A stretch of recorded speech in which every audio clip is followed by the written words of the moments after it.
चक्षुन्मीलितं येन तस्मै श्रीगुरुवे नमः। श्रीचैतन्यमनोभीष्टं स्थापितं येन भूतले स्वयं रूपकदामयहं ददाति स्वपदान्तिकं।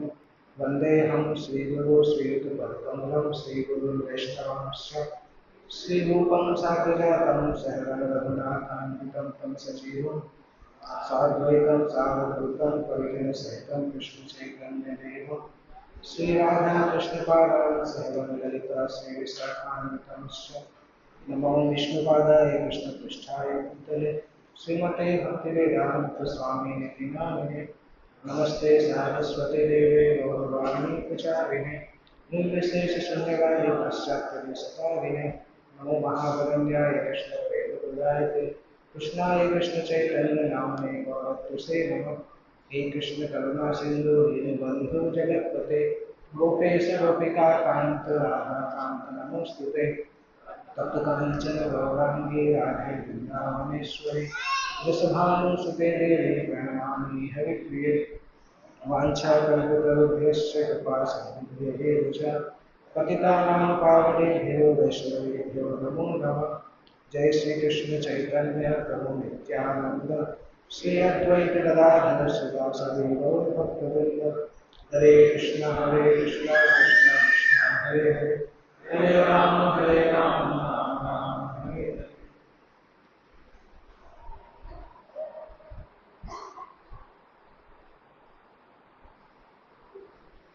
हरे कृष्ण। अभी भी बारिश हो गई है कि कम हो गई? पानी के अंदर है। चैतन्य भागवत में एक घटना आती है जब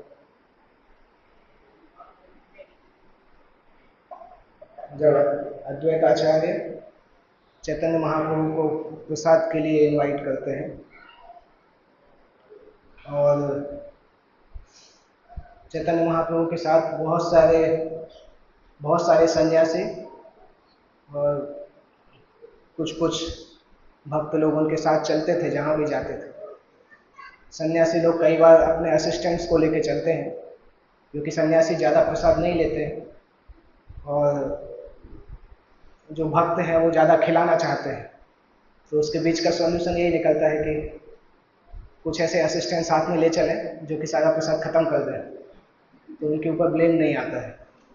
तो इसी तरह से चैतन्य महाप्रभु के साथ में चलते थे कुछ भक्त लोग और चैतन्य महाप्रभु उनको खिलाते रहते थे, खुद कम खाते थे। तो अद्वैत आचार्य ने क्या बोला, क्या सोचा कि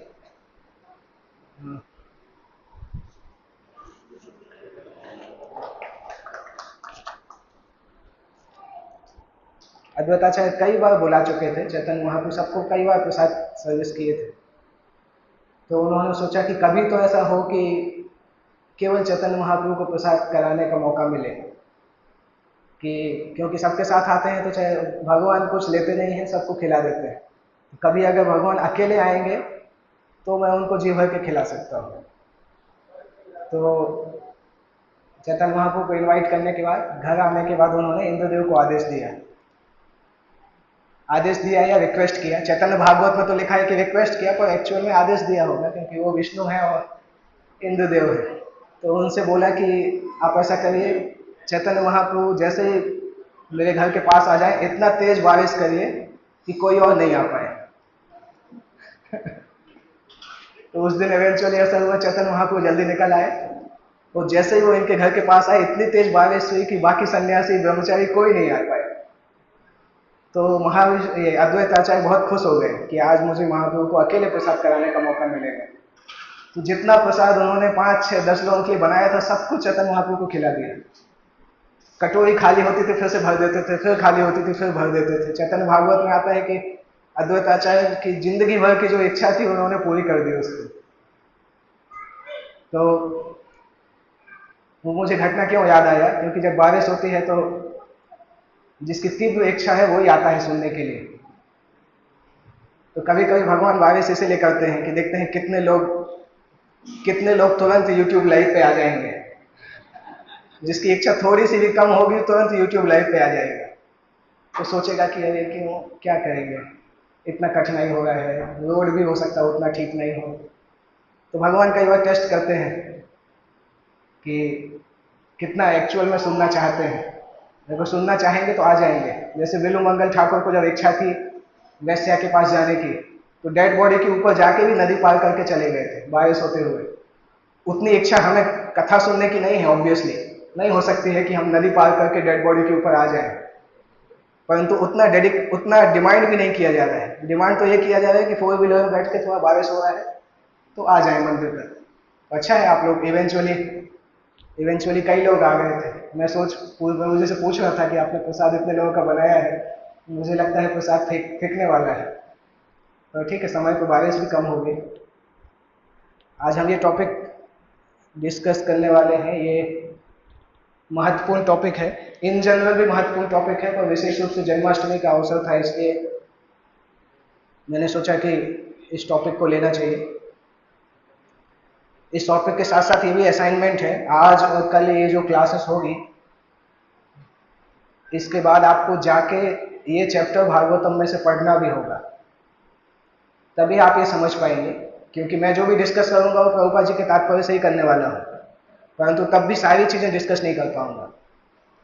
तो मैं ये विनती करता हूँ कि आप लोग ये अध्याय जो हम डिस्कस करेंगे, कल संडे का दिन है, टाइम भी है, तो एक अध्याय कल कंप्लीट कर दीजिएगा। आज जो कल सुबह लेक्चर में मैं ये टॉपिक कंप्लीट कर दूंगा, कल शाम को आने के पहले आप लोग ये चैप्टर पढ़ के कंप्लीट कर दीजिएगा। तब कम से कम संतुष्टि होगी कि हाँ मैंने भी कुछ बोला, उसका कुछ फल मिला। एटलीस्ट लोगों ने प्रभुपाद की पुस्तक का एक अध्याय कंप्लीट किया। वादा करना चाहते हैं? प्रयास करेंगे। श्रीमद् भागवतम पहले स्कंद का 11वां अध्याय है। पहले स्कंद का 11वां अध्याय भगवान कृष्ण का द्वारका में आगमन। जब भगवान हस्तिनापुर से निकलते हैं और द्वारका में आते हैं। हो सकता है किसी ने पढ़ा हो ऑलरेडी, परंतु कल फिर से पढ़िएगा, क्योंकि प्रभुपाद पुस्तकें ऐसी हैं कि आप जितनी बार पढ़ो उतने बार मिलता है। स्पेशली जब हम उस टॉपिक को सुन के जाते हैं तो हमें और चीजें समझ में आती हैं। जैसे भागवतम मैंने कई बार 2-3 बार से ज्यादा पढ़ा है, पर जब किसी सीनियर से सुन के वो चीज पढ़ते हैं तो वो चीज अभी भी नई लगती है। क्योंकि जिस प्रकार से भगवान अनंत है उसी प्रकार से श्रीमद् भागवतम भी अनंत है।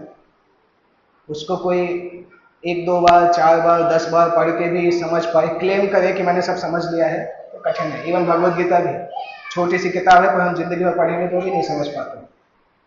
तो कल पढ़िएगा ये चैप्टर, पहले स्कंद का 11वां अध्याय। ज्यादा बड़ा अध्याय नहीं है, एग्जैक्ट श्लोक का देखना होगा कितने श्लोक है, पर बहुत बड़ा अध्याय नहीं है।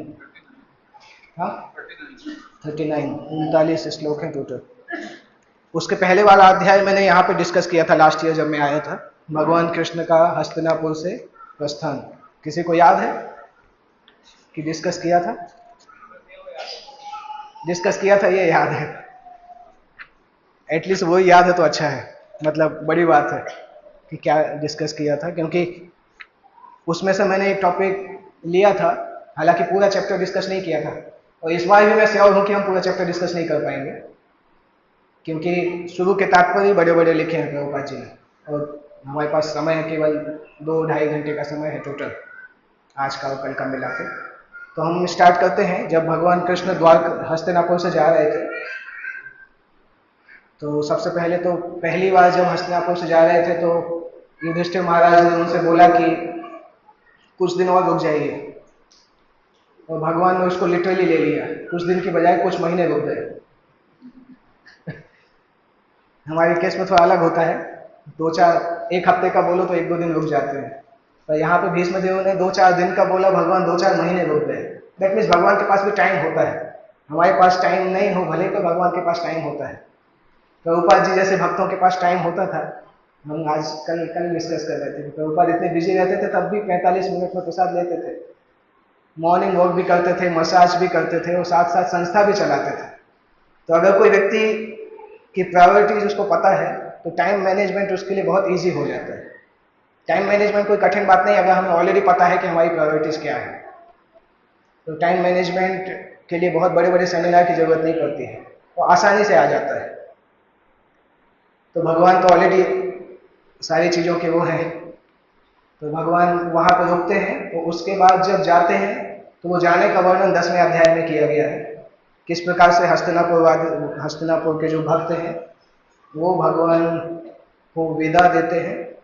और उसके अगले अध्याय में ये वर्णन है कि किस प्रकार से द्वारका के भक्त भगवान को वेलकम करते हैं। तो हमारा टॉपिक सेकंड चैप्टर से रिलेटेड है, क्योंकि द्वारका में भगवान आने वाले हैं। पहले श्लोक में आता है कि भगवान द्वारका के बाहर, द्वारका को भागवतम में अनर्थ वर्ष भी कहा जाता है, द्वारका के बाहर आकर भगवान अपने आगमन को बताने के लिए और निवासियों की निराशा को शांत करने के लिए अपना शंख बजाते हैं। यहां से ये चैप्टर चालू होता है। और श्रील प्रभुपाद और श्रील विश्वनाथ चक्रवर्ती ठाकुर ने शंख के बहुत सारे मीनिंग बताया। भगवान ने शंख क्यों बजाया, शंख बजाने के पीछे क्या मतलब था, शंख का लोगों के ऊपर क्या क्या प्रभाव पड़ा। जैसे भगवान कृष्ण जब कंस के मैदान में गए थे तो कृष्ण को देख के अलग अलग लोग अलग अलग तरीके से देखे थे। जब भगवान रामचंद्र सीता जी के स्वयंवर में गए थे तब भी भगवान राम को अलग अलग लोगों ने अलग अलग तरीके से देखा था। तुलसीदास जी ने उसमें वो लिखा भी एक जगह, जाकी रही भावना जैसी प्रभु मूरत देखी तिनते से। गीता में उसका इक्विवेलेंट श्लोक क्या है? हाँ, ये यथा माम प्रपद्यन्ते ताम तथैव भजामि, सेम श्लोक है। जिसके अंदर जैसी चेतना होती है भगवान को उस तरह से देखता है। तो भगवान कृष्ण द्वारका में प्रवेश करते हैं। प्रभुपाद जी वहां पे लिख रहे हैं कि द्वारका वासियों का भगवान के प्रति इतना ज्यादा स्नेह था कि कुछ क्षण भी उनके लिए बिताना मुश्किल होता था। जबकि यहाँ पे तो भगवान बहुत लंबे समय से द्वारका से बाहर थे, एटलीस्ट कुछ महीने तो, क्योंकि जब भगवान संधि कराने के लिए गए थे विश्व शांति दूत बन के, तब से भगवान द्वारका नहीं लौटे थे। जब शांति दूत बन के गए उसके बाद युद्ध की घोषणा हो गई थी, उसके बाद 18 दिन तक युद्ध चला, उसके बाद फिर भगवान रुके, कुछ महीने और रुके, तो प्रैक्टिकली कई महीने निकल गए थे, बहुत लंबे समय से बाहर थे। हो सकता है 4-5 महीने भी निकल चुके हों। तो इतना लंबा समय से भगवान बाहर थे, और जिन लोगों को भगवान के बिना 1 मिनट रहना भी मुश्किल होता है, उनके लिए भगवान के 5 महीने तक दर्शन नहीं हुए थे। तो इसलिए भगवान ने शंख बजाना सोचा कि शंख बजाने से कुछ मिनट पहले उनको पता चल जाएगा कि मैं आ चुका हूं। एक आचार्य ऐसे भी लिखते हैं कि कुछ कुछ द्वारकावासी सुसाइड करना भी चाहते थे कि भगवान को बहुत समय हो गया, अभी हम बच जाते हैं। तो भगवान को लगा कि सुसाइड करने के पहले शंख बजा देना चाहिए, नहीं तो पता चला सुसाइड कर दिया, अगर मृत्यु हो गई तो क्या करेंगे। तो इसलिए भगवान ने थोड़ा दूर जाके, अभी तक बाउंड्री में एंटर नहीं किए थे, परंतु अपना शंख बजाया। वो शंख इसी को सूचित करता था कि मैं वापस आ चुका हूं। अभी तात्पर्य प्रभुपाद जी ने इतना मधुर उसमें लिखा है, और इसका अगला श्लोक क्या लिख रहे हैं कि भगवान लंबे समय तक बाहर थे, जिसके कारण से नगर के निवासी उनके वियोग के कारण विषाद से अभिभूत थे। जब भगवान धरती पर आते हैं तो उनके नित्य पार्षद भी उनके साथ आते हैं। भगवान के ऐसे पार्षद नित्य मुक्त आत्मा कहलाते हैं, वो भगवान से विछोह सहन नहीं कर पाते। इसी प्रकार द्वारका निवासी खिन्न थे और भगवान के आगमन की प्रतीक्षा में थे।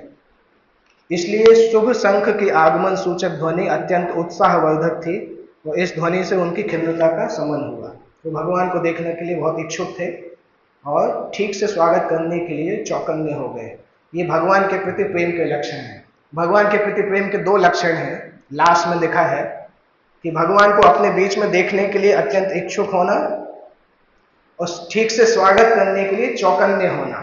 चौकन्ने प्रभुपाद जी ने इंग्लिश में शायद उसको अटेंटिव लिखा है।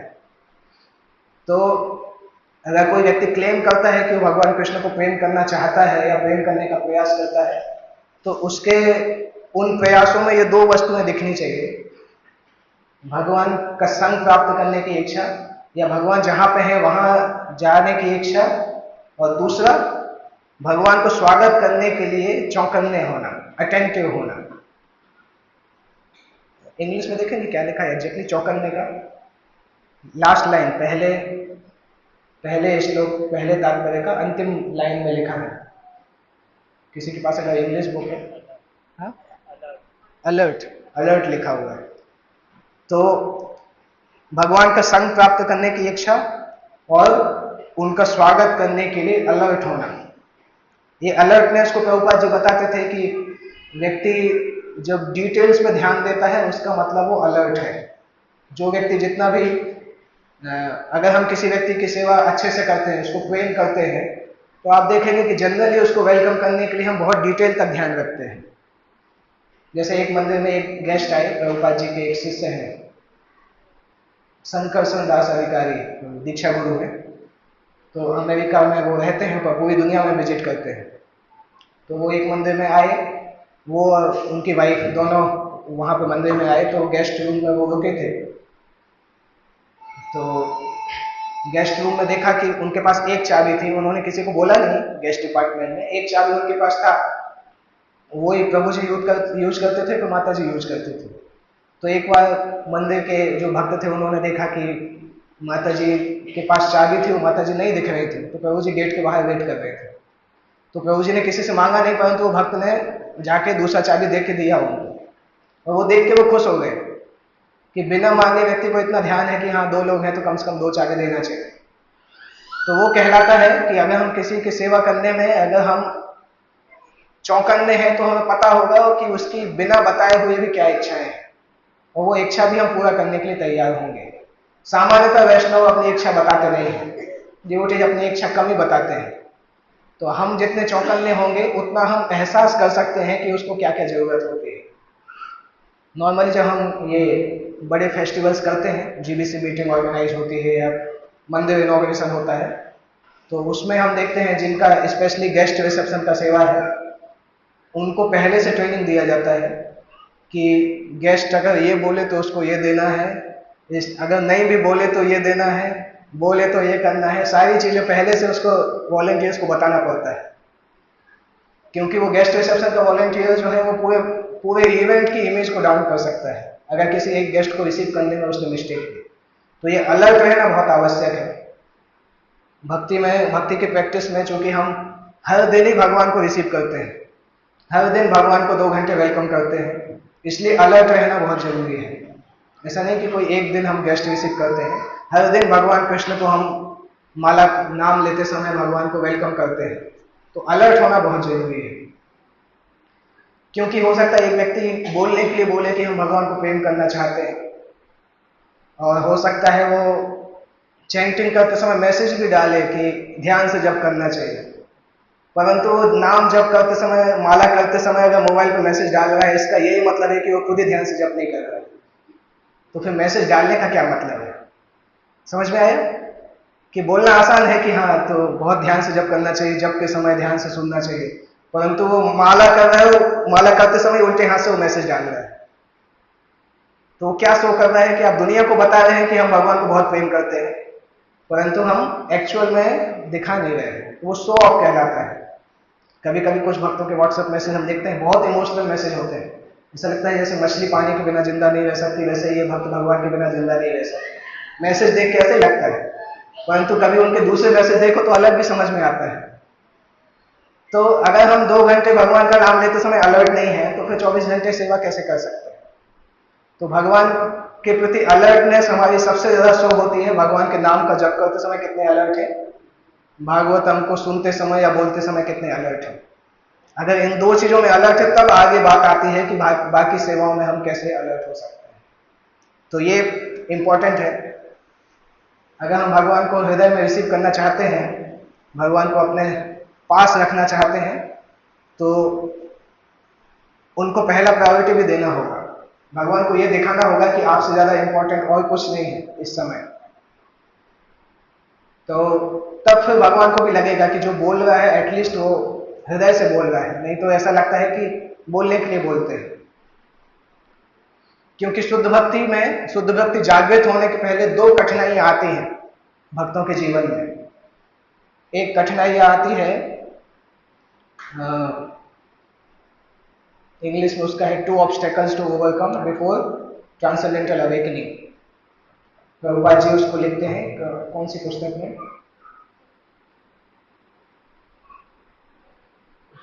ईशोपनिषद या कहीं पे लिखते हैं, नहीं पता नहीं, छोटी पुस्तक में कहीं लिखते हैं।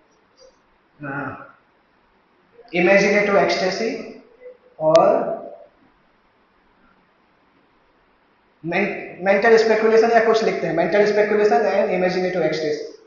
एक्चुअली मेंटल स्पेकुलेशन शब्द वहां पे यूज नहीं करते, वो कुछ और है। प्रभुपाद के कुछ कुछ ट्रेडिशनल कोट्स है ना, उसमें आता है, मुझे वो शब्द याद नहीं आ रहा है।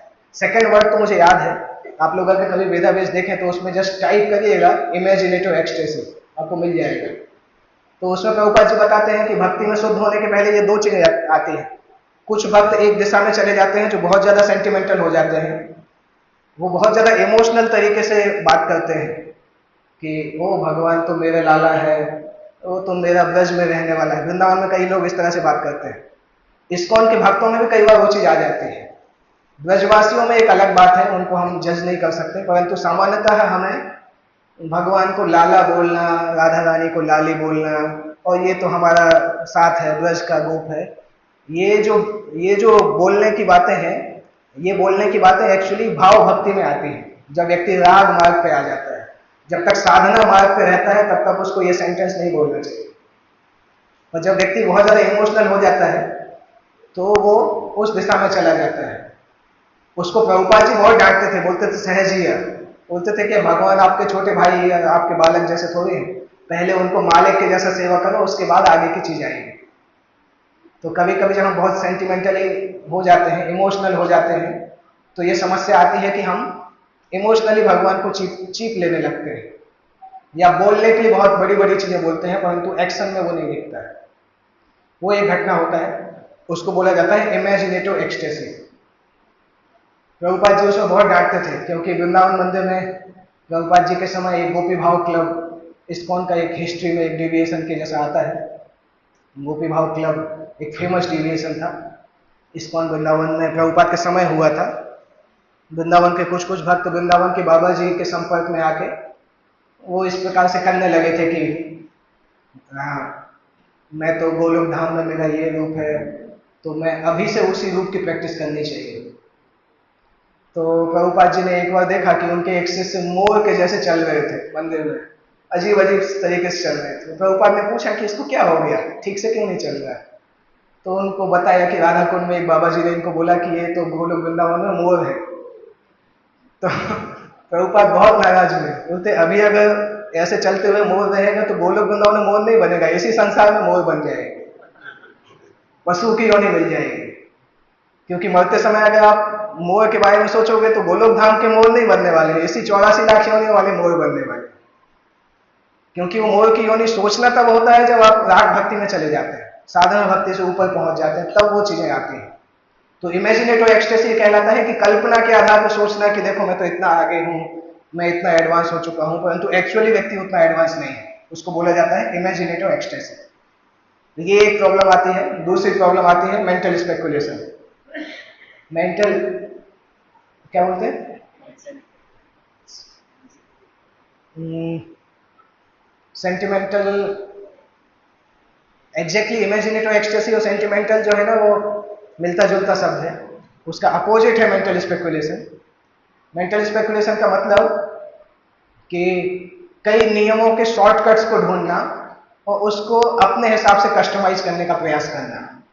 संस्कृत में उसको कई बार नियमाग्रह भी बोला जाता है, जो कि उपदेशामृत में प्रभुपाद जी ने लिखा है।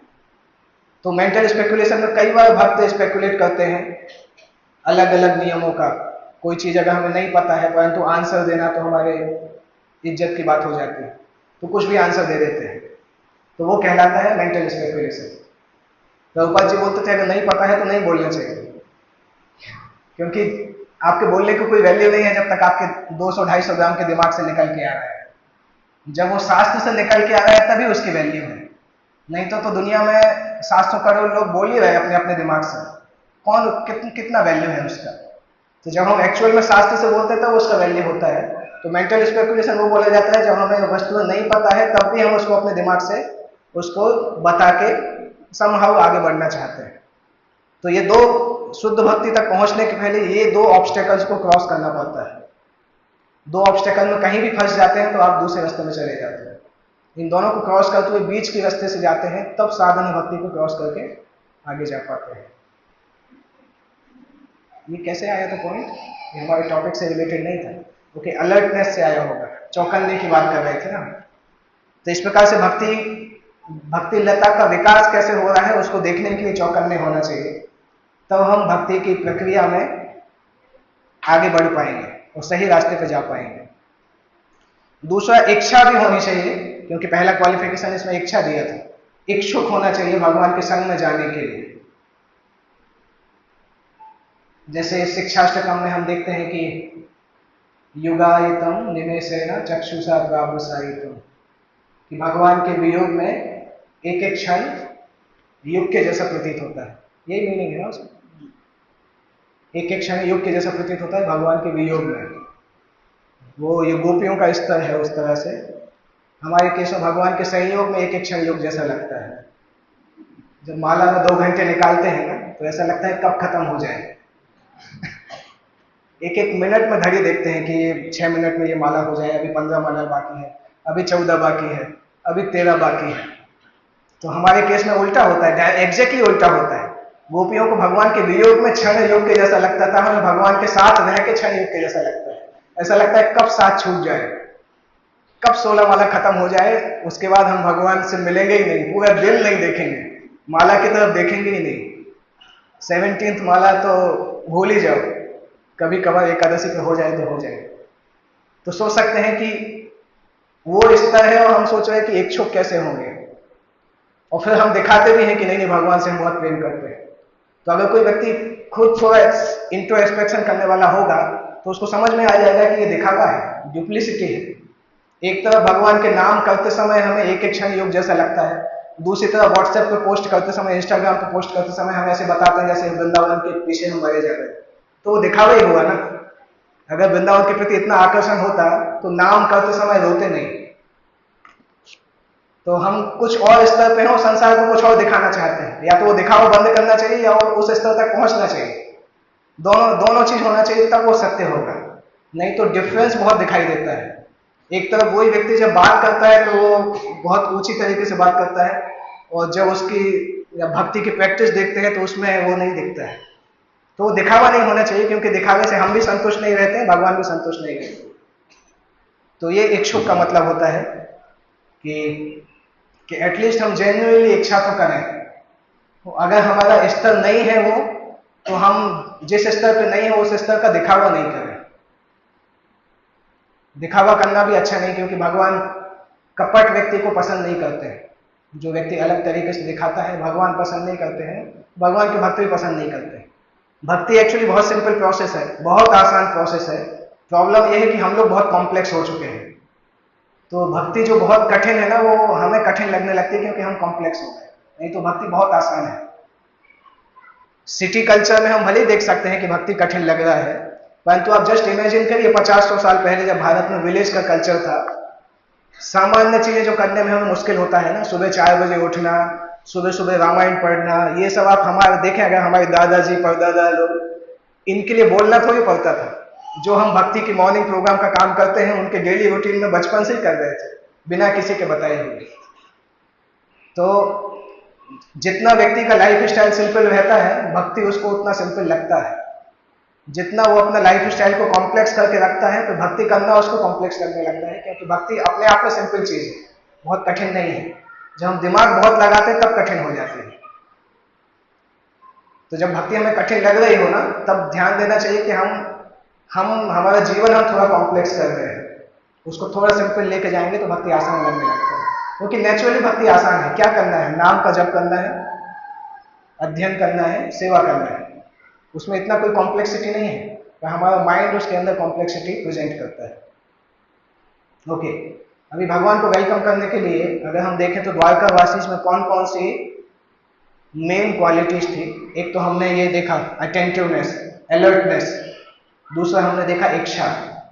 तीसरा एक और क्वालिटीज था जो कि प्रभुपाद जी एक दूसरे तात्पर्य में लिखते हैं कि द्वारकावासी भगवान की सेवा करने के लिए यूनाइटेड रहने के लिए तैयार थे, एक साथ सेवा करना चाहते थे। और एक साथ सेवा करना भी इस प्रकार से हो कि जब सेवा हो जाए तो किसी को पता नहीं चले कि क्रेडिट किसको देना है। इस प्रकार से सेवा करते हैं तो भगवान बहुत खुश होते हैं।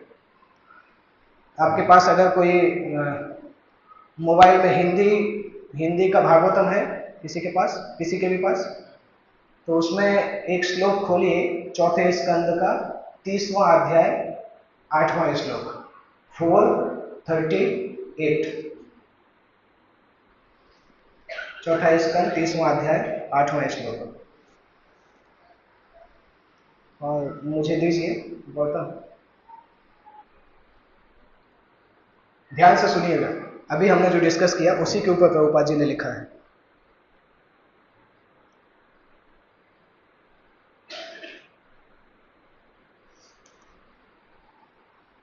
ये श्लोक है, प्राचीन बर्हिसत के पुत्र जो प्रचेतस हैं, वो तपस्या करने आए हैं, तपस्या करने गए थे। तो भगवान जब उनसे प्रसन्न होते हैं तो भगवान उनको दर्शन देते हैं, और प्रभुपाद जी वहां पे तात्पर्य लिख रहे हैं। चूंकि राजा प्राचीन बर्हिसत के पुत्र मिलकर कृष्ण भक्ति कर रहे थे, अतः भगवान उनसे अत्यधिक प्रसन्न थे। राजा प्राचीन बर्हिसत के सभी पुत्र पृथक पृथक जीव थे, किंतु भगवान की भक्ति करने में वे सभी एक थे। परमेश्वर को प्रसन्न करने अथवा भक्ति करने के लिए जीवों में एकता का प्रयास वास्तविक एकता है। भौतिक जगत में ऐसी एकता संभव नहीं है। भले ही आधिकारिक रूप से लोग एक मत हो जाएं, किंतु उनके अलग अलग स्वार्थ होते हैं। उदाहरण के लिए संयुक्त राष्ट्र संघ में सभी राष्ट्रों की अपनी अपनी राष्ट्रीय आकांक्षाएं होती हैं, इसलिए उन्हें एक मत नहीं किया जा सकता। इस संसार में जीवों के बीच विविधता इतनी प्रबल है कि कृष्ण भावनामृत संघ में भी कभी कभी भिन्न मत और विचारों तथा भौतिक स्वार्थों के प्रति झुकाव के कारण सदस्यों में विरोध पाया जाता है। वस्तुतः कृष्ण भक्ति में विरोध नहीं हो सकता, वहां एकमात्र उद्देश्य है श्री कृष्ण की सेवा करना। यदि सेवा को लेकर कोई मतभेद होता है तो उसे आध्यात्मिक समझना चाहिए। जो भगवत भक्ति में लगे हुए हैं वे किसी भी परिस्थिति में विलग नहीं हो सकते। इससे भगवान अत्यंत प्रसन्न होते हैं और अपने भक्तों को कोई भी वर प्रदान करने के लिए तैयार रहते हैं, जैसा कि इस श्लोक में इंगित किया गया है। हम देख सकते हैं कि भगवान राजा प्राचीन बर्हिसत के सभी पुत्रों को वर देने के लिए तुरंत तैयार हो जाते हैं। सुना ध्यान से, इसको पढ़िएगा, श्लोक लिख लीजिएगा, 4:38। बहुत इंपॉर्टेंट पॉइंट बता रहे हैं। जब भगवान विष्णु प्रकट होते हैं तो भगवान विष्णु ये नहीं बोलते हैं कि हम आपकी तपस्या से बहुत प्रसन्न हैं। भगवान विष्णु क्या बोलते हैं? मैं आपके परस्पर मित्रतापूर्ण संबंधों से बहुत प्रसन्न हूं। और ये भी नहीं बोलते हैं कि आप सब लोग अकेले अकेले भक्ति में लगे हो। ये बोलते हैं आप सभी एक ही कार्य भक्ति में एक साथ लगे हो। तो मैं आपकी भक्ति से प्रसन्न नहीं हूं, मैं आपकी मित्रता से बहुत प्रसन्न हूं।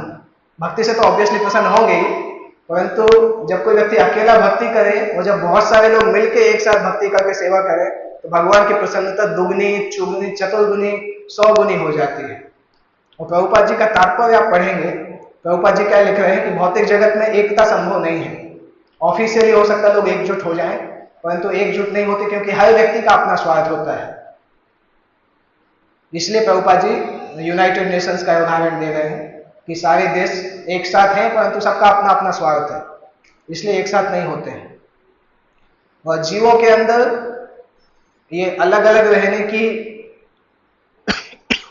इच्छा इतनी प्रबल है कि कृष्ण भावनामृत संघ में भी कभी कभी विरोध पाया जाता है। कभी कभी हम देखते हैं कृष्ण भावनामृत संघ में भी भक्त साथ में नहीं रह पाते हैं।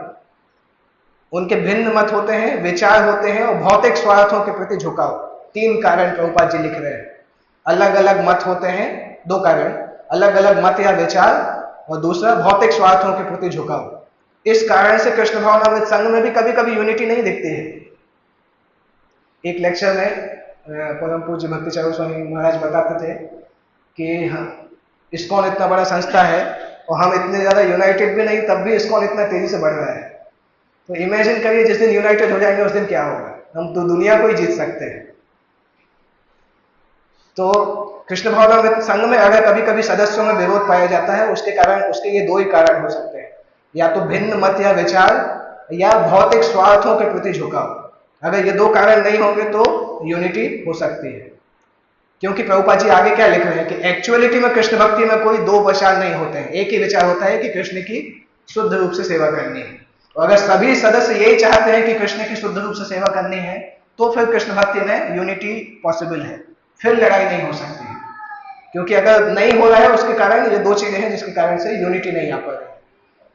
उसके आगे प्रभुपाद जी लिख रहे हैं कि कोई अगर ऐसा सोच सकता है इसको पढ़ के कि ऐसा क्यों लिख रहे हैं, तो प्रभुपाद जी उसको समझा रहे हैं कभी कभी क्या होता है सेवा को लेकर मतभेद होता है, तो वो मतभेद भौतिक नहीं है, वो आध्यात्मिक मतभेद है।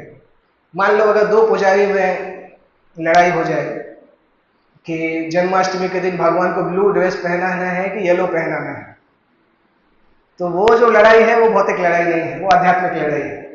उसके बारे में यहाँ नहीं लिखा गया, वो यूनिटी की ही लड़ाई है, क्योंकि दोनों ही भगवान को बेस्ट तरीके से देखना चाहते हैं। दोनों इमेजिन कर चुके हैं कि भगवान को ये मुकुट पहनाऊंगा, ये करूंगा, और दोनों अपनी तरफ से बेस्ट करना चाहते हैं। तो वैसी लड़ाई का कोई नहीं है, वैसी लड़ाई में हमें ज्यादा सीरियसली नहीं होना चाहिए, बीच में आकर उसको सुलझा दो, परंतु उसको सीरियसली नहीं लेना चाहिए, क्योंकि वो दोनों का उद्देश्य भगवान की सेवा ही है। हो सकता है अलग अलग तरीके से सेवा करने का तरीका, तो वो अगर मतभेद है तो वो आध्यात्मिक कहलाता है। जो भगवत भक्ति में लगे हैं वो कभी भी विलग नहीं हो सकते हैं, और उनकी यूनिटी से भगवान बहुत प्रसन्न होते हैं और भक्तों को कोई भी बल प्रदान करने के लिए तैयार होते हैं। ऐसे कई उदाहरण हैं, जैसे मैं पहले क्लासेस में यहाँ पे बताया कि आप लोगों को सुना होगा सीता जी और लक्ष्मण जी में भी लड़ाई हुआ था, वो इसी का एग्जाम्पल है। दोनों राम की, सीता जी राम की सेफ्टी के लिए चिंतित थी, भगवान राम, लक्ष्मण जो थे वो राम की शक्ति को लेकर कॉन्फिडेंट थे। सीता जी बोल रही थी जाओ देखो कुछ हो तो नहीं गया, लक्ष्मण बोले हो ही कैसे सकता है, हो ही नहीं सकता है, और उसी को लेकर लड़ाई हो गई। इतनी लड़ाई हो गई कि सीता जी ने उनको भगा दिया, लक्ष्मण चले गए। कोई सोच सकता है कि दोनों में लड़ाई क्यों हुई, परंतु आध्यात्मिक लड़ाई थी। ऐसी लड़ाई को हम लीला बोलते हैं, क्योंकि दोनों ही भगवान श्री राम को केंद्र में रख के लड़ाई किए थे। तो ये तात्पर्य पढ़िएगा, आपको बहुत इंपॉर्टेंट मिलेगा कि भगवान बहुत प्रसन्न होते हैं अगर उनके भक्त लोग साथ में आके सेवा कर पाए, तो उससे ज्यादा भगवान को खुशी और किसी चीज से नहीं मिलती है। भगवान सबसे ज्यादा खुश होते हैं। इसलिए भक्तों का भी जिम्मेदारी होना चाहिए कि कैसे भी करके साथ में रह के काम करना सीखना चाहिए। और कल कल आज आज सुबह ही हम डिस्कस कर रहे थे वो एग्जाम्पल, क्योंकि राधे श्याम को बताते हैं, कई बार बताते हैं, वो दिमाग में हमेशा ही रहता है कि किचन वालों को, किचन के जो भक्त हैं उनको पता होगा, आलू छीलने के लिए जो मशीन यूज करते हैं ना, सारे आलू उसमें डाल देते हैं, ऊपर से डिब्बा बंद कर देते हैं, मशीन चालू कर देते हैं, पानी डालते रहते हैं। है यहाँ पे है मशीन वो? यहाँ नहीं है। कई आपने देखा होगा कई मंदिरों में, उज्जैन में है वो, हम लोग उसी में आलू साफ करते थे जब उज्जैन में सेवा करते थे। तो मशीन को चालू करके ऊपर से पानी डालिए और सारे आलू को रख दीजिए, जब चालू होगी तो आवाज आएगी डिंग डिंग डिंग, अंदर से आलूओं की जो लड़ाई होती है ना उसकी आवाज आती है। परंतु कुछ समय बाद आप देखेंगे तो सारे आलू के छिलके निकल जाते हैं। जब मशीन बंद करो तो सारे के सारे छिलके निकल जाते हैं, आलू एकदम साफ हो जाते हैं। तो राधे श्याम को यही बताते हैं कि इस्कॉन इसी तरह से है, भक्तों को एक साथ रख दो और ऊपर से श्रवण और कीर्तन का पानी डाल दो, मशीन चालू कर दो। एक भक्त दूसरे भक्त का अहंकार खत्म कर देगा, दूसरा एक भक्त का अहंकार खत्म कर देगा, सारे कुछ देर तक आवाज आएगी डिंग डिंग डुंग डुंग, उसके बाद जब बाहर निकलेंगे तो सारे के सारे शुद्ध भक्त बन के निकलेंगे। तो इसलिए उस तरह से अच्छा है, आलू की मशीन के जैसा कार्य करना चाहिए, बस श्रवण कीर्तन चलता रहे, श्रवण कीर्तन का पानी चलता रहे और प्रोसेस में लगे रहे, तो एक समय आएगा सब के सब आलू जैसे क्लीन हो जाएंगे, बाहर का छिलका निकल के सब साफ हो जाएंगे। बीच में जो छोटी मोटी चीजें होती हैं, लड़ाइयां होती हैं, उसको उतना ध्यान नहीं देना चाहिए, क्योंकि हमारा अहंकार दूसरे को शुद्ध करता है, दूसरे का अहंकार हमें शुद्ध करता है, और इवेंचुअली सभी शुद्ध हो जाते हैं। तो इसलिए उससे हमें ज्यादा चिंतित नहीं होना चाहिए। पहले जब मैं नया नया मैनेजमेंट करता था ना, तो कुछ छोटी छोटी चीजें देख के कुछ सीरियस हो जाते थे, पर मैंने देखा कि जब मैं जाके वासु गोस्वामी को बताता था कि प्रभु जी ऐसा हो गया, उनके चेहरे पर कोई चिंता ही नहीं आती थी। मैं एकदम चिंतित रहता था, अरे इतना बड़ा चीज हो गया, उनको बोलो वो हंसते ही रहते थे। तो फिर बाद में मुझे समझ में आया कि एक्चुअली हमें वो चीज बहुत बड़ी लगती है, पर जो सीनियर होते हैं उनको पता है कि ये सब तो चलता रहता है, इसको ही लग रहा है कि ये बहुत बड़ी चीज है। पर तो ये नेचर है कि संसार है तो कुछ ऊपर नीचे चलता रहेगा, उसको लेके आगे बढ़ते रहो तो प्रोसेस आगे बढ़ती रहती है एटलीस्ट। तो वो द्वारका वासियों का एक गुण था कि यूनाइटेड थे भगवान की सेवा करने में, और यूनाइटेडली भगवान को वेलकम करने के लिए द्वारका के गेट के बाहर तक पहुंचते हैं। अभी तक पहुंच नहीं पाए एक्चुअली, अभी तो भगवान शंख भी नहीं बजा पाए। एनीवे 9:37 हो गया, ठीक है आगे बढ़ते हैं।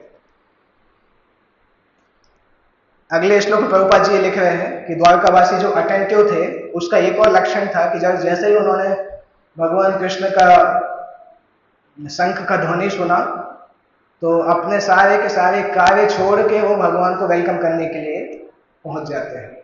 शंख की ध्वनि सुन के जो जो भी कार्य कर रहा था सब छोड़ के द्वारका के मेन गेट तक पहुंच जाते हैं। वो भी एक अटेंटिवनेस का लक्षण है। अगला श्लोक बहुत अच्छा लिखा है। भगवान शंख बजा रहे, उस शंख की सुंदरता का वर्णन किया जा रहा है।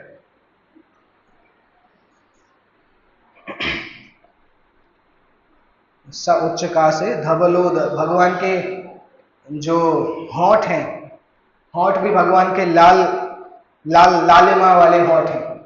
भगवान के हाथ जो है वो भी लालिमा, उसमें भी लालिमा है। और शंख जो है वो सफेद है। तो भगवान अपने हाथ से शंख को लेके होंठों में लगाए हुए हैं। तो आगे भी लाल है, बीच में सफेद है, पीछे लाल है। और उसको देख के बहुत सारे आचार्यों ने अलग अलग तुलनाएं की हैं। प्रभुपाद जी क्या लिख रहे हैं कि भगवान पूर्ण आत्मा है और भौतिक पदार्थ आध्यात्मिक जगत का अज्ञान है। और जिस प्रकार से भगवान ने जब भगवान के होंठों से जब शंख का स्पर्श हुआ तो शंख भी आध्यात्मिक हो गया। उसी प्रकार से कृष्ण भक्ति किसी को भी स्पर्श करती है, उसकी चेतना को आध्यात्मिक में बदल देती है। भौतिक चेतना को संपर्क करके आध्यात्मिक चेतना में बदल देती है। तो हम जो भक्तों का प्रयास है, भक्त जब दूसरे नए लोगों के पास जाते हैं तो हमारा प्रयास होना चाहिए कि किसी भी तरह से कृष्ण भक्ति की किसी भी क्रिया में इस व्यक्ति को स्पर्श करा दिया जाए, क्योंकि वो क्रिया अपने आप में इसको स्पिरिचुअलाइज करना चालू कर देगी। और एक समय आएगा जब व्यक्ति भक्ति की रेगुलर प्रैक्टिस में आ जाएगा। इसलिए आपने देखा होगा बुक डिस्ट्रीब्यूटर जाते हैं, किताब देने का प्रयास करते हैं। अगर व्यक्ति किताब नहीं पढ़ना चाहता है तो एटलीस्ट उसको टच कराने का प्रयास करते हैं कि भगवत गीता उसके शरीर से भी स्पर्श हो जाए, तो भी कम से कम कुछ तो स्पर्श चालू हो जाएगा। अगर टच भी नहीं करता है तो मुंह से कुछ बोलते हैं, वो भी नहीं सुनता है तो प्रसाद देते हैं। उसका मतलब यही है कि जैसे ही कोई भी मैटर भगवान से टच होता है तो मैटर का स्पिरिचुअलाइजेशन चालू हो जाता है। जैसे भगवान के होंठों से शंख का टच हुआ, वो शंख आध्यात्मिक बन गया। उसी प्रकार से कृष्ण भक्ति का टच कहीं भी कर देंगे, वो चीज आध्यात्मिक गुण की तरफ जाने लगती है। ये एक आचार्य लिखते हैं। एक और आचार्य लिखते हैं कि जो शंख है वो सफेद सफेद स्वान, हंस बोला जाता है ना, सफेद हंस के जैसे हैं। और जो होंठ है और लाल लाल हाथ और होंठ, ये दोनों जो है ये लाल कमल के जैसे हैं। तो सफेद हंस जो है वो लाल कमल के फूलों के बीच में विचरण कर रहा है। इस प्रकार से विश्वनाथ चक्रवर्ती ठाकुर लिखते हैं। प्रभुपाद जी उसको अपने तात्पर्य में कोट करते हैं। और उसके बाद तीसरा उदाहरण, एक ही चीज से तीन उदाहरण। तीसरे में प्रभुपाद जी देखिए लास्ट की लाइन में क्या लिख रहे हैं। परम हंस अर्थात अत्यंत बुद्धिमान पुरुष आध्यात्मिक आनंद रूपी जल में हंस के समान है, जो भगवान के चरण कमलों से नित्य अलंकृत होता रहता है। हंस की तुलना, एक तो हमने देखा कि भगवान ने उसको टच किया, आध्यात्मिक बना दिया। दूसरा हंस की तुलना की गई है सफेद शंख की तुलना की गई है सफेद हंस के साथ। तीसरा किया गया है शंख की तुलना परमहंस भक्तों से। परमहंस भक्त जो होते हैं वो आध्यात्मिक आनंद रूपी जल में हंस के समान है, जो भगवान के चरण कमल से नित्य अलंकृत होते रहते हैं। तो भगवान की एक क्रियाओं से तीन मीनिंग प्रभुपाद जी ने निकाले। अगर आप श्रीधर स्वामी की कमेंट्री पढ़ेंगे, जीव गोस्वामी की कमेंट्री पढ़ेंगे, भक्ति सिद्धांत सरस्वती ठाकुर की पढ़ेंगे, तो और भी कई मीनिंग है उसमें इसी घटना के। भगवान कई क्रियाएं ऐसी करते थे कि लोग दिमाग लगाते रहे कि इसका मतलब क्या है। उसी को भगवान बोलेंगे ना, भगवान ने एक क्रिया किया और लोग अनंत समय तक दिमाग लगाते रहे, वही भगवत्ता कहलाती है। जैसे 12वें स्कंद में एक श्लोक आता है कि नहीं, 12वें स्कंद में इसी में आता है, इनफैक्ट इसके पिछले अध्याय में, नित्यम निरीक्षमाणा नाम तदपि द्वारकौकसाम न वित्यम प्रति इह दशा श्रियो धामांगम अच्युतम। भगवान के शरीर के अंग इस प्रकार से हैं कि अगर कोई भगवान के शरीर के एक अंग पे मेडिटेट करना चालू कर दे तो अनंत समय तक मेडिटेट ही करता रहेगा, उस अंग की सुंदरता कम नहीं होगी। जैसे भगवान की एक छोटी उंगली है, उस पर आप अगर ध्यान लगाना चालू कर दो तो उसकी सुंदरता बढ़ती रहेगी, आप जिंदगी भर उसी पर ध्यान लगा सकते हैं। वो इस श्लोक में लिखा रहता है। कभी ट्राई कर सकते हैं, प्रभु जी देख रहे हैं गौर निताई की तरफ, ट्राई कर सकते हैं एक्चुअली, क्योंकि गौर निताई की सुंदरता भी बढ़ती रहती है। एटलीस्ट ट्राई करिए, अनंत समय तो नहीं, 15 मिनट तो ध्यान लगा सकते हैं कम से कम गौर निताई के चेहरे पे, गौर निताई के यहाँ क्या निताई सचेसुत नाम है, निताई सचेसुत के चरणों में, उनके हाथ पे कम से कम ध्यान लगा के देखिए। भगवान इसीलिए खड़े हैं, 7-8 घंटे खड़े रहते हैं, थकते भी नहीं है। थकते हैं तो बोलते नहीं है, हमारे लिए खड़े रहते हैं कि हम आके देखें, क्योंकि विग्रह आते ही इसीलिए है कि भक्त उनका दर्शन कर सके। तो भक्तों को टाइम नहीं होता है, आने के बाद आंख बंद कर लेते हैं, थोड़ा आंख खोलते हैं, फिर चले जाते हैं, प्रसाद लेने चले जाते हैं। विग्रह का दर्शन थोड़ा दिल से करना चाहिए, एटलीस्ट 15-20 मिनट, आधा घंटा तो दर्शन करें दिन में, तो भगवान को भी लगता है कि हाँ इतना सज के खड़ा हूं, कोई तो दर्शन करने वाला है कम से कम। और उससे थोड़ा हमें मिलता भी है, क्योंकि भगवान की अनंत सुंदरता है ना। अब विग्रह के दर्शन मैंने कुछ भक्तों को देखा, बड़ौदा में मैं एक भक्त को जानता हूँ, कांग्रेगेशन भक्त है, तो सुबह भागवतम क्लास के समय या उसके आसपास आते हैं, वो कम से कम आधे पौन घंटे भगवान राधा श्याम सुंदर के सामने ही खड़े रहते हैं, बहुत रेगुलर आते हैं। तो उनको देख के मुझे बहुत इंस्पिरेशन मिलता है। मैं सोचता हूँ मैं तो एक हफ्ते में भी हो सकता है 1 घंटे दर्शन नहीं कर पाता हूँ, और वो हर दिन आके आधे पौन घंटे भगवान का दर्शन करते हैं। दैट मीन्स उतना इंपॉर्टेंस तो देखते हैं भगवान की सुंदरता का। अगर कोई विग्रह की सुंदरता से आकर्षित हो जाए तो जब उसको पाप की इच्छा आएगी ना, विग्रह उसके मन की आंखों में प्रकट हो जाता है। वो बहुत बड़ा एडवांटेज है। आप एक बार विग्रह के ऊपर ध्यान लगा के देखिए, अगर आप प्रैक्टिस करना चालू करेंगे ना, जब भी आप कोई पाप करना चालू करेंगे या इच्छा आएगी, वो पाप करते समय वो विग्रह आपके दिमाग में प्रकट हो जाएंगे। विश्वास नहीं है, भागवतम में लिखा है, आप पढ़ेंगे तो कभी मिल जाएगा। मैं बता सकता हूँ, 2nd कैंटो में लिखा है, दूसरे स्कंद में प्रभुपाद जी तात्पर्य में लिखते हैं। इनफैक्ट उसी के ऊपर अध्याय भी है, दूसरा अध्याय और तीसरा अध्याय दूसरे कैंटो का इसी के ऊपर है, भगवान के अलग अलग अंगों पर ध्यान लगाने से क्या क्या मिलता है। कोई अगर पढ़ेगा तो आके बताइएगा मुझे, भगवान की आंखों में ध्यान लगाने से क्या, कौन सी चीज प्राप्त होती है, भगवान की भौहों पे ध्यान लगाने से क्या मिलता है, भगवान के मुख पे ध्यान लगाने से क्या होता है। हर अंग का लिखा है वहां पे, सुखदेव गोस्वामी वर्णन करते हैं। तो वो अगर पढ़ेंगे तो आप अगले दिन आके फिर अच्छे से ध्यान लगा के दर्शन करेंगे। प्रयास करिएगा कभी, ये सब क्या है, प्रैक्टिस की चीजें हैं, जितना करेंगे फिर बोल सकते हैं। मैं उतना कॉन्फिडेंटली नहीं बोल सकता, क्योंकि मैंने पढ़ा है परंतु ध्यान नहीं लगाया, इतना नहीं लगा पाता हूँ। तो आप लोग मेरे लिए भी आशीर्वाद दीजिए कि मैं भी थोड़ा बता सकूं। तो इसके बाद हाँ, ये 3 चीजें हो गई। इसके बाद हम अगले श्लोक पे चलते हैं। कितना टाइम है हमारे पास? 9:45 हो गया है, 15 मिनट है ना। ओके, एटलीस्ट भगवान अंदर तक आ जाए। अभी तो भगवान गेट पे ही खड़े हैं, और भक्त लोग ही गेट पे नहीं पहुंचे अभी तक, अभी पहुंचेंगे 1-2 श्लोक बाद। तीसरा श्लोक आता है, तमुपसुप्त निनदम जगत भय भयावहम प्रत्युदद्यु प्रजा सर्वा भर्तृ दर्शन लालस। आपने देखा भागवतम में कितना कुछ लिखा हुआ है, बहुत सारी चीजें लिखी हुई है। जब हम भक्तों के साथ में बैठ के पढ़ते हैं तब पता चलता है कि कितना कुछ लिखा हुआ है।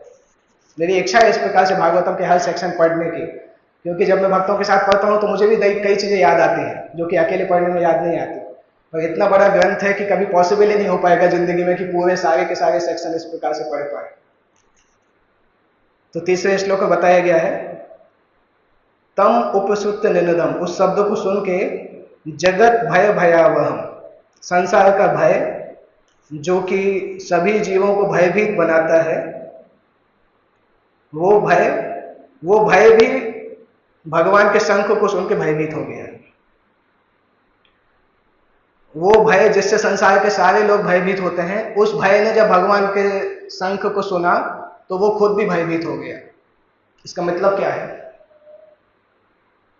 कभी कभी आपने इंदौर में, उज्जैन में आपने पढ़ा होगा, दीवारों पे लिखा रहता है, काल उसका क्या बिगाड़े जो भक्त हो महाकाल का। उज्जैन में कई जगह पढ़ा होगा, उसी के जैसा मतलब है इसका। क्योंकि संसार में सभी लोग भयभीत किससे होते हैं? मृत्यु से। वो मृत्यु किससे भयभीत होती है? भगवान कृष्ण से। तो वही लिखा है, संसार में जो जिससे सभी लोग भयभीत होते हैं, भगवान के शंख, भगवान का शंख की तुलना यहाँ पे भगवान के नाम से भी की गई है। आगे प्रभुपाद जी लिखेंगे कि भगवान का शंख, उस समय भगवान ने शंख बजाया, अभी हमारे लिए भगवान का हरे कृष्ण महामंत्र उसी शंख के जैसे है, क्योंकि वो भी भगवान का ही रूप है। तो भगवान के शंख की ध्वनि सुन के फियर पर्सोनिफाइड भी भयभीत हो जाता है, और उसको सुन के प्रजा सर्व भर्तृ दर्शन लालसा, द्वारका के सारे नागरिक तेजी से भगवान की तरफ बढ़ते हैं, जिससे वो भगवान का चिर अभिलाषित दर्शन कर सके। बहुत लंबे समय से सोच रहे थे भगवान का दर्शन कब करेंगे, और अभी दर्शन करने के लिए वो आगे बढ़ रहे हैं।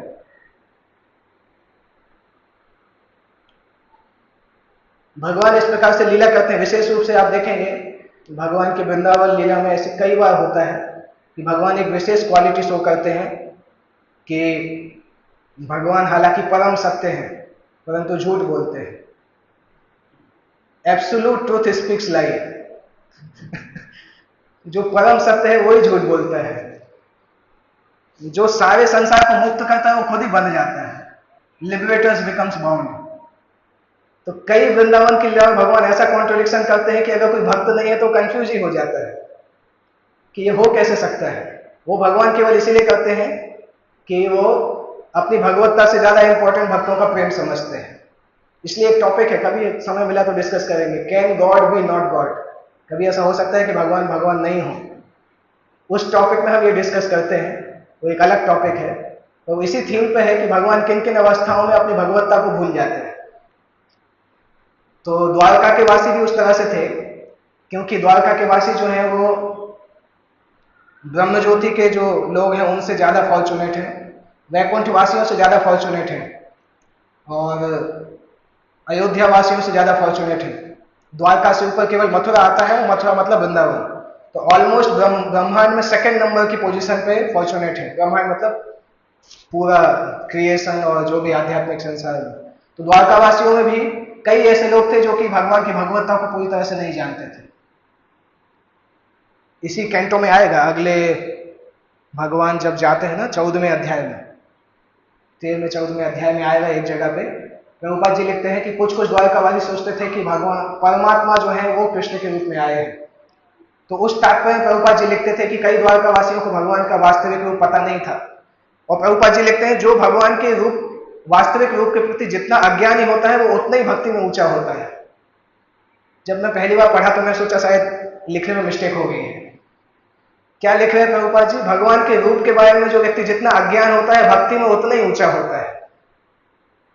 तो मैं सोचा ये कैसे हो सकता है? ऐसे तो हम लोग बहुत ऊंचे भक्त होंगे, क्योंकि हम तो भगवान के रूप के बारे में कुछ जानते ही नहीं है। उसमें प्रभुपाद जी समझाते हैं कि ये योग माया के प्रभाव के कारण जो है वो बात करता है।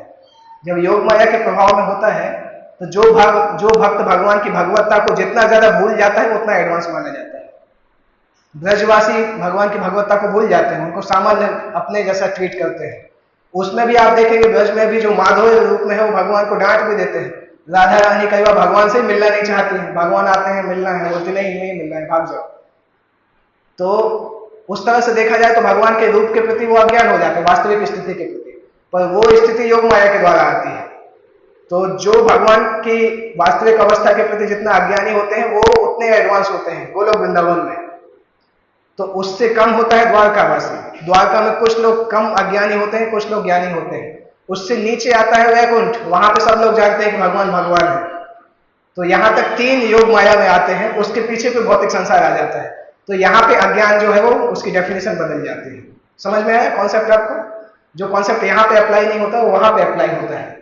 तो वो यहाँ पे लिख रहे हैं द्वारकावासी सेकंड नंबर पे आते हैं ग्लोरियस पोजीशन में।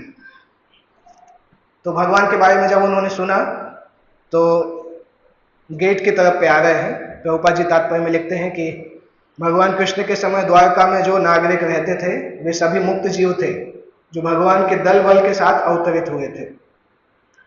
वे सभी भगवान के दर्शनों के लिए लालायत थे, यद्यपि आध्यात्मिक स्पर्श के कारण वे उनसे कभी विलग ना थे। जिस प्रकार वृंदावन की गोपियां भगवान कृष्ण के गोचारण के समय उनके गांव से दूर जाने पर सदैव उनके विषय में सोचती रहती थी, उसी प्रकार द्वारका के नागरिक द्वारका से दूर कुरुक्षेत्र युद्ध में भाग लेने के लिए गए हुए कृष्ण के विचारों में लीन रहते थे। द्वारका के नागरिक दिव्य नगरी से भगवान कृष्ण की अनुपस्थिति के कारण उसी प्रकार शोकाकुल थे, जिस प्रकार रात्रि में सूर्य की अनुपस्थिति में हम सब उद्विग्न हो उठते हैं। भगवान कृष्ण द्वारा किया गया शब्द प्रभात के समय सूर्योदय जैसा था, इसलिए सारे द्वारका के वासी निद्रा से जाग गए। निद्रा मतलब द्वारकावासी लोग के लिए निद्रा ऐसा बोला जा रहा है कि भगवान की अनुपस्थिति उनके लिए निद्रा के जैसी थी। अगर हम साधना भक्त, हमारे लिए देखा जाए तो जब हम भगवान का नाम सुनते हैं तब हम अपनी भौतिक नींद से जागना चालू करते हैं। जिस दिन से भगवान के नाम के संपर्क में हम आते हैं उस दिन से हम अपनी भौतिक जीवन से बाहर आना चालू करते हैं। यहाँ पे उसका ये मतलब है, वो भगवान के द्वारा किया हुआ शंख का शब्द सूर्योदय के जैसा था।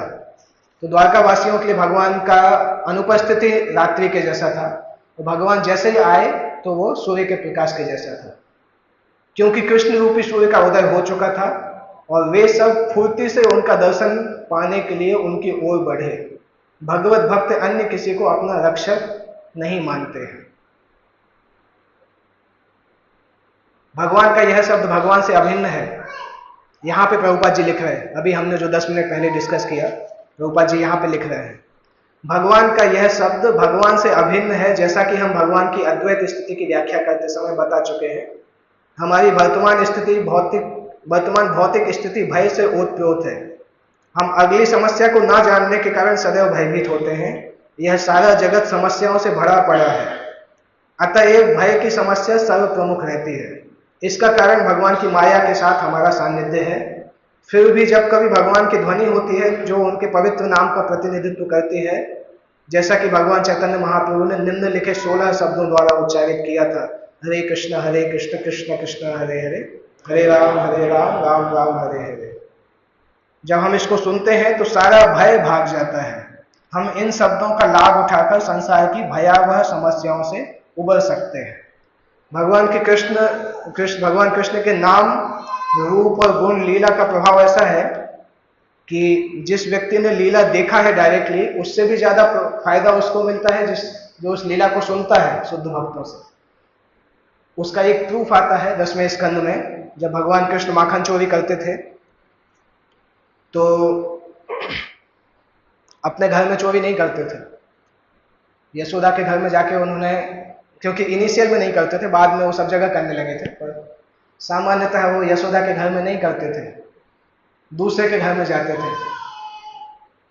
यशोदा के घर में इमरजेंसी में करते थे, जब कभी बांध देते थे ये सब, तब इमरजेंसी में करते थे, क्योंकि अपने घर की सारी गायों का टेस्ट उनको पता था, तो बाहर जाके दूसरी जगह करते थे। और वो माखन चोरी की लीलाएं जो हैं वो इस प्रकार से रहती थी कि गोपियां उसको देख के खुश हो जाती थी, और गोपियों को ऐसा लगता था कि हम लोग इतने सौभाग्यशाली हैं कि हम कृष्ण की माखन चोरी की लीला देख रहे हैं, परंतु यशोदा को ये सौभाग्य नहीं मिल पाता है। तो एटलीस्ट हम जाके यशोदा को ये माखन चोरी की लीलाएं सुनाएंगे तो यशोदा को भी कितना अच्छा लगेगा। अभी विश्वनाथ चक्रवर्ती ठाकुर क्या लिखते हैं कि गोपियां यशोदा को जाके कृष्ण की कंप्लेन करती थी, इसीलिए करती थी कि यशोदा एक्चुअली वो लीलाएं नहीं देख पाई रही हैं, एटलीस्ट उनको हम सुना सके। और विश्वनाथ चक्रवर्ती ठाकुर क्या लिखते हैं, जो कि गोपियां सुनाने वाली शुद्ध भक्त थी, इसलिए गोपियों को देखने से जो प्रेम खुशी नहीं मिलती थी, उससे ज्यादा खुशी यशोदा को गोपियों से सुनने से मिलती थी। कृष्ण की चोरी की लीलाएं, माखन चोरी की लीलाएं सुनने से यशोदा को ज्यादा खुशी मिलती थी, और यशोदा की उस खुशी को देखने के लिए गोपियां उनको लीलाएं सुनाती थी। बाहर से ऐसा लगता था कि वो कृष्ण की कंप्लेन कर रहे हैं, परंतु एक्चुअल में वो सोचते थे कि इतनी बड़ी लीलाएं यशोदा को सुनानी चाहिए, तो खुद जाके पर्सनली उनको सुनाते थे। तो ये कृष्ण के नाम, रूप, गुण, लीला का प्रभाव होता है। व्यक्ति जिस दिन से सुनना चालू करता है उस दिन से उसके हृदय में परिवर्तन आता है। प्रभुपाद जी के यहाँ साइंस ऑफ सेल्फ रियलाइजेशन, आत्म साक्षात्कार का विज्ञान, उस पुस्तक में प्रभुपाद जी लिखते हैं कि हरे कृष्ण महामंत्र का उदय इस संसार में हुआ है, इस संसार के लोगों के जीवन में क्रांति लाने के लिए। प्रभुपाद जी लिखते हैं संसार में बहुत सारी क्रांति हुई है, यूरोपियन क्रांति हुई है, अलग अलग देशों में क्रांति हुई है, परंतु ये हरे कृष्ण महामंत्र की क्रांति उन सबसे अलग है, क्योंकि जो इस क्रांति में शामिल होगा उसका भौतिक जीवन ही खत्म हो जाएगा। वो भौतिक संसार से बाहर आध्यात्मिक संसार में चला जाएगा। इसलिए ये क्रांति में भाग लेना ज्यादा बेनिफिशियल है, ज्यादा अच्छा है। इसलिए पूरे संसार को इस हरे कृष्ण महामंत्र की क्रांति में भाग लेना चाहिए। तो यहाँ पे हम एंड करते हैं। 3 श्लोक आज हमने किए, कल सुबह देखते हैं कितने हो पाएंगे। किसी को कोई प्रश्न है तो पूछ सकते हैं। एक्चुअली जल्दी हो सकता है, परंतु कोई चीज याद आ जाती है तो दूसरी दिशा में चला जाता है डिस्कशन, नहीं तो थोड़ा फास्ट चल सकते हैं। कोई प्रश्न है तो पूछ सकते हैं। आज सुबह का किसी को कुछ याद है जो मैंने प्रश्न पूछने के बारे में बताया था, तो याद करिए तो प्रश्न याद आ जाएंगे।